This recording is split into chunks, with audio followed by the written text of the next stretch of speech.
Hey gang, it's Tim with Moneymaker Cafe. Got a question. How many part-time entrepreneurs and solopreneurs on their first endeavor at starting their business, how many of them fail? Because I'm curious how many fail. And I wanted to wonder why they fail. So it dawned on me. A couple of things leaped to mind. Here's some points of failure that can get that first-time business owner. Have you ever thought about what would happen if you built your business, whether it's a brick and mortar business, whether it's an online business, and you spent months and months preparing a product or an offering or a service, only to discover when you launched it, nobody wanted it? I mean, how many times does that happen? I can tell you in my own personal business endeavors, that's happened a couple of times. Simply because I didn't validate my service or my product or my offering before I launched it to a larger audience.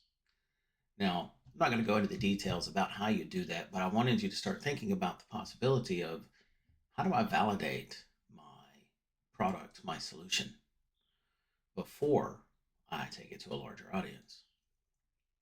The other thing that kind of dawned on me when I was thinking about that question was man paralysis, specifically perfection paralysis. I'm laughing at myself because I've caught my own self in this trap as well.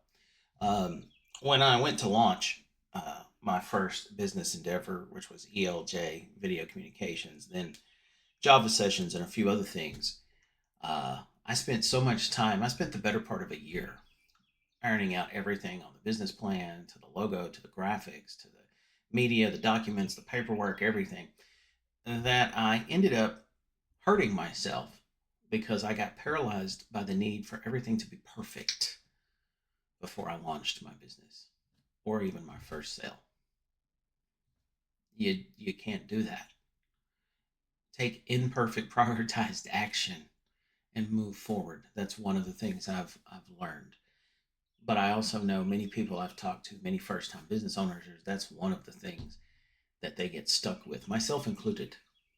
But I also thought, well, when I first started, I was literally sitting at my desk, much like this here in this recording, and I was working and working, spending 30, 40 hours plus a week working on my business with absolutely no community, no feedback, no support, no events, no accountability partner. I was working in a vacuum. It was just me and my information, my content, and my service, and a handful of customers. And after a while, I realized that my brain was going to explode because I was trying to do everything alone and I was failing because I was trying to do everything alone. So I want to ask you which trap or all three have you fallen into? Has it happened to you? Tell me about it in the comments if you would. I would love to hear your story about it. I'll share more about my successes and my failures because I can tell you personally over the years I've fallen into all three of those traps at one time or another. And hey, if you're building something for me, drop me a line and tell me about it. I'd love to help. That's part of what my I do, and in my partner Paul, we actually help part-time entrepreneurs build businesses to dig the well, if you will, before you need it. So please do go ahead and drop me a line in a comment because we do read them. But please remember something. Please validate your idea, even if it's with a handful of people, before you launch to the world. Avoid being paralyzed by the need for everything to be perfect. Look at my video setup. It's by no means perfect. I could spend thousands of dollars on a set and everything, for example, just to shoot these videos.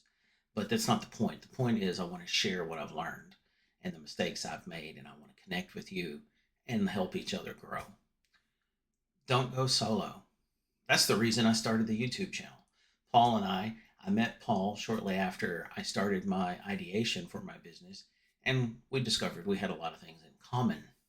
So we keep each other accountable. We help each other through. We bounce things off with each other information wise, and we support each other. Find that. If you can't, reach out in the comments. We'll support you. Until next time, I'm Tim with Moneymaker Cafe. Y'all have a good